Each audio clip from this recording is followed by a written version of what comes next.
Goedemiddag, welkom aan Brussel-Noord. Ik ben hier vandaag om een nieuw dispositief te presenteren voor de beveiliging van het spoor. Jullie weten misschien dat er veel trespassingen zijn elke jaar in België, ongeveer 600, met een tiental slachtoffers, maar ook veel impact op het treinverkeer. Meer dan 4 uur vertraging voor de trein elke dag in België.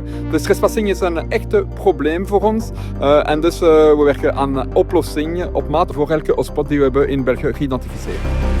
Alors Sophie, tu es à l'origine de ce dispositif, de cette idée. Il y a 2 étapes. Est-ce que tu peux nous présenter les 2 étapes de la sécurisation ici des quais à Bruxelles-Nord? Donc, tout d'abord, une étape physique avec le placement de clôtures rigides hautes, très visible de loin, qui va normalement dissuader les intrus de se diriger vers cette zone interdite. Et s'ils s'y avancent, on va essayer au mieux de les empêcher de passer ces clôtures qui font 2 mètres de haut.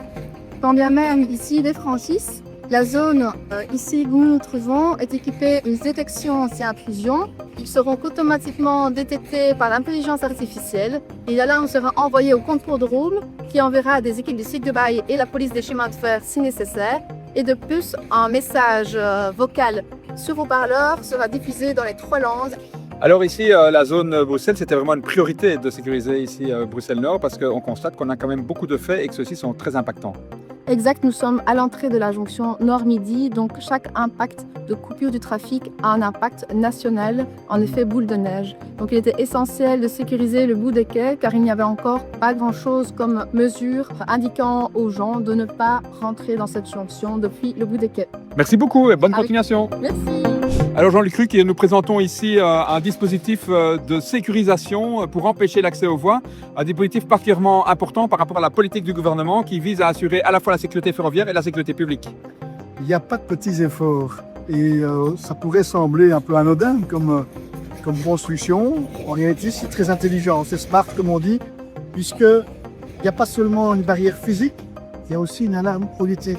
De mensen die het durven op de sporen te gaan wandelen, moeten hier beseffen dat ze niet daarna kunnen zeggen, ik wist dat.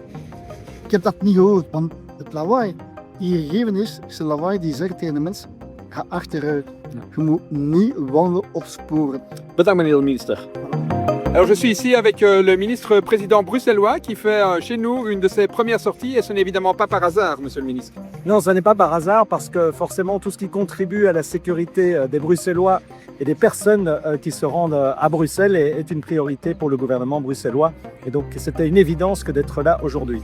Alors vous avez pu constater le dispositif, est-ce qu'on vous semble sur la bonne voie? Mais je pense qu'en matière de prévention, on n'en fera jamais assez. Le risque zéro n'existe pas, mais ici on voit que des mesures sont prises pour essayer d'atteindre le maximum de sécurité et c'est la bonne direction. Merci monsieur le ministre pour votre soutien.